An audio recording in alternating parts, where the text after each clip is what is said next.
In this video, we are going to look at 7 of the most common learning mistakes that college students make and how you can avoid them to maximize your true potential. Make sure you watch till the end to also get some bonus tips as well. Remember, all of this is based on cognitive psychology research.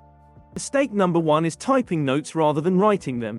It is true that students who type their notes during the lecture record more information than those who write them by hand. However, the students who write them end up being able to recall more information. The rationale for this is that when you type your notes, you automatically write it down and do not process anything on a deeper level. In contrast, when writing by hand, you know that you are not able to write everything, thus, you are forced to process what is being said so that you can decide more thoughtfully about what to put in your own words.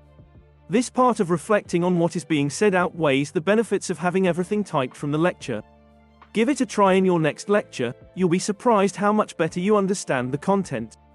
Mistake number 2 is not quizzing yourself on the content you just studied. Most students simply prefer to reread an entire chapter than to do this. However, practice testing yourself is one of the best and well-researched strategy you should be using. Answering a question not only makes it easier to answer again during the actual test, but you're also identifying concepts that are still unclear to you. All this leads to greater learning of the content than simply rereading the chapter multiple times. Quizzing is known as retrieval practice because you are retrieving the knowledge from your long-term memory, making it easier during the exam. Mistake number 3 is summarizing a chapter as you read instead of after reading it. A lot of students write the summary of a chapter or an outline as they read it.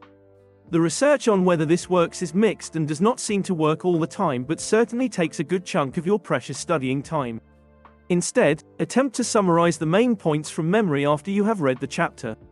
Once you have written them down, compare them with the chapter to understand what you got correct and what you did not understand or even missed entirely. This is called the read, recite, review method and leads to better memory of the reading material. Mistake number 4 is going straight into the reading without answering questions about the topic. While it may seem counterintuitive to answer questions about a subject you have not yet fully understood, research suggests that doing so, even if it is just an educated guess, allows you to memorize more than if you did not answer the questions. The reason for this is because answering questions before reading allows you to activate related knowledge about the topic, making it easier to connect new information to what you may have already known. Mistake number 5 is not generating questions about your reading material. If you are going to learn about diabetes, then come up with questions such as, what is diabetes? What is the difference between type 1 and type 2 diabetes? Coming up with such questions makes you think about your study material and primes your comprehension abilities. These questions can also help in targeting mistake number 4 and act as a study guide for yourself further down the semester. Mistake number 6 is cramming information before the exam. One of the most important and effective way to learn is to space your learning about a specific subject out over time. For long-term learning, it is far more effective to study information multiple times throughout the semester rather than cramming it on the days leading up to the exam. Even if you end up spending the same amount of time cramming as you do through spaced learning, the latter has shown to increase long-term retention of knowledge. Not to mention that cramming is usually accompanied by a lot of stress if it is done just before the exam. It is normal to want to study and review the material before the exam. You would be better off if you're already well versed with the material through prior spaced studying sessions. Mistake number 7 is studying in a loud place such as a cafe. If you are intent on doing well in your studies, then you need to cut down as many potential distractions as possible. This also includes social media such as Facebook, Instagram, and even emails. Research shows that this constant switching of your attention between tasks leads to less efficient learning than to have full focus on the learning.